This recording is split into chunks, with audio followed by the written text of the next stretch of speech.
Kenapa sebagian orang khususnya kaum pria lebih memilih sholat di rumah? Kami begitu heran. Kita semua sudah tahu bahwa sholat di masjid lebih utama 27 derajat daripada di rumah. Namun kenapa masih ada sebagian orang yang tidak mau mengambil keutamaan yang besar ini? Jalan pergi dan pulangnya saja akan mendapatkan ganjaran pahala. Setiap langkah kaki ke masjid akan dihitung sedekah. Dari Abu Hurairah radhiyallahu anhu, Nabi Shallallahu alaihi wasallam bersabda, "Setiap langkah berjalan untuk menunaikan sholat adalah sedekah." Hadis riwayat Muslim, nomor 1009. Syekh Muhammad bin Sholih Al-Utsaimin dalam Syarh Al-Arba'in An-Nawawiyah mengatakan, setiap langkah kaki menuju sholat adalah sedekah baik jarak yang jauh maupun dekat. Setiap langkah kaki ke tempat sholat dicatat sebagai kebaikan. Dari Abu Hurairah radhiyallahu anhu, Nabi Shallallahu alaihi wasallam bersabda, setiap langkah menuju tempat sholat akan dicatat sebagai kebaikan dan akan menghapus kejelekan. Hadis riwayat Ahmad, 2/283. Syekh Syuaib Al-Arnaud mengatakan bahwa sanad hadits ini sahih. Berjalan ke masjid akan mendapat dua keutamaan. Dari Abu Hurairah radhiyallahu anhu, Rasulullah Shallallahu alaihi wasallam bersabda, barang siapa bersuci di rumahnya lalu dia berjalan menuju salah satu dari rumah Allah, yaitu masjid, untuk menunaikan kewajiban yang telah Allah wajibkan, maka salah satu langkah kakinya akan menghapuskan dosa dan langkah kaki lainnya akan meninggikan derajatnya.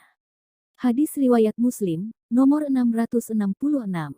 Orang yang melakukan semacam ini akan mendapatkan dua kebaikan, satu, ditinggikan derajatnya, dua, akan dihapuskan dosa-dosa. Apakah perlu memperpendek langkah kaki? Ada sebagian ulama yang menganjurkan bahwa setiap orang yang hendak ke masjid hendaknya memperpendek langkah kakinya. Akan tetapi, ini adalah anjuran yang bukan pada tempatnya dan tidak ada dalilnya sama sekali. Karena Nabi Shallallahu alaihi wasallam dalam hadits hanya mengatakan, setiap langkah kaki menuju sholat, dan beliau Shallallahu alaihi wasallam tidak mengatakan, hendaklah setiap orang memperpendek langkahnya. Seandainya perbuatan ini adalah perkara yang disyariatkan, tentu Nabi Shallallahu alaihi wasallam akan menganjurkannya kepada kita. Yang dimaksudkan dalam hadits ini adalah bukan memanjangkan atau memendekkan langkah, namun yang dimaksudkan adalah berjalan seperti kebiasaannya. Lihat Syarh Al-Arba'in An-Nawawiyah, Syekh Muhammad bin Sholih Al-Utsaimin pada penjelasan hadits nomor 26. Berjalan pulang dari masjid akan dicatat sebagaimana perginya. Hal ini berdasarkan hadits berikut.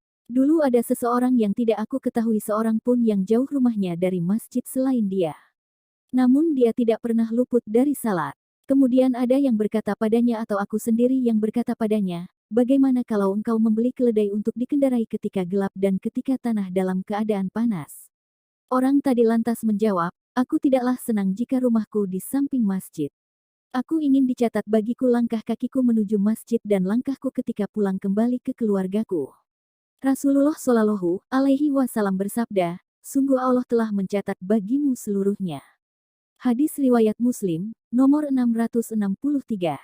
Imam Nawawi dalam Syarh Sahih Muslim 5/149 mengatakan, dalam hadits ini terdapat dalil bahwa langkah kaki ketika pulang dari salat akan diberi ganjaran sebagaimana perginya. Masya Allah, inilah keutamaan pergi dan pulang dari menunaikan salat di masjid. Akankah kita masih melewatkannya? Orang yang tahu di tempat lain kalau berdagang di tempat lain akan mendapat keuntungan berlipat-lipat daripada berdagang di rumah, tentu akan melangkahkan kakinya ke tempat jauh sekalipun. Semoga Allah memberi taufik kepada kita agar dapat merutinkan salat jamaah di masjid, khususnya kami maksudkan pada kaum pria.